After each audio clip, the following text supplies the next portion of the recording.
Hi hello నమస్తే అండి. ఇంట్లో స్వామి మాల వేసుకుంటున్నారంటే చాలా పని ఉంటుంది కదండి. వాళ్ళు మాల వేసుకోవాలంటే మనం ఒక వారం నుంచే ఇంట్లో వర్క్ చేస్తూనే ఉండాలి. ప్రతి సంవత్సరం మాల అయిపోయిన తర్వాత మళ్ళీ బట్టలన్నీ సర్ది ఎత్తి పెడతాం కదండి, అలానే ఎత్తి పెట్టాను. ఇప్పుడు ఏమేమి ఉన్నాయో ఏం లేవని చెప్పేసి మా స్వామి అయితే అన్నీ చూసుకుంటున్నారు. మా స్వామి మాల వేసుకుని 2 రోజుల ముందే చెప్తారండి, పైన దించేసి ఏమేమి ఉన్నాయో చూసుకుందామని చెప్పేసి. తను పంచ కొత్తది ఉందని చెప్తున్నారు, ఆయన లేదండి అట్లాంటిది ఏం లేదని చెప్పేసి మొండికేసి అసలు దించలేదు. నేను ముందే ఎందుకు దించినో తెలుసా, నాకు కొంచెం సెంటిమెంట్లు ఎక్కువ అండి. ఏ రోజు మాల వేసుకుంటే ఆ రోజే దించాలని చెప్పేసి. సో మొత్తానికైతే స్వామికి ఇంకా మాల వేసుకోవడానికి వెళ్ళాలి కదండి, అన్నీ సర్దుకున్నాము బ్యాగ్లో, ఇంకా బయలుదేరాం. మా అత్తయ్య ఉన్నన్ని రోజులు మా అత్తయ్య వెళ్ళేదండి మాల వేపించడానికి మా ఆయనకి.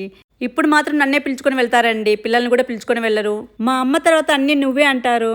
సో మొత్తానికైతే మేము చెరువు కట్ట మీదకి వచ్చాము. మాల వేపించుకోవాలంటే ముందుగా రసీదు రాపించుకోవాలి ఇక్కడ.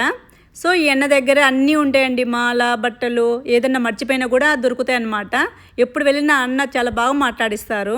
మా వాళ్ళంతా రెడీ అయిపోయేసరికి సూర్యభవనుడు కూడా వచ్చేసారు. నేను కూడా వీళ్ళని ఆశీర్వదించాలని చెప్పేసి ఆయన కూడా వచ్చేసారు. ముందైతే వినాయకునికి దండం పెట్టుకొని వచ్చిన తర్వాత ఇప్పుడు మాలకు వెళ్తున్నారనమాట. ఇది అయ్యప్ప స్వామి గుడి. దేవుడిని అయితే మనం తీయకూడదు, యాక్చువల్ మాల వేసుకునేది కూడా తీయకూడదంట. నేను తీసుకున్నాను గుర్తుగా ఉంటుందని చెప్పేసి. మొత్తానికైతే మా వాళ్ళు 6 మంది మాలేసుకున్నారు. అంతకుముందు రోజు 2 వేసుకున్నారండి. మొత్తం 9 మంది ఈసారి గ్రూపు. స్వామి ఏ శరణమయ్యప్ప. Bye, take care.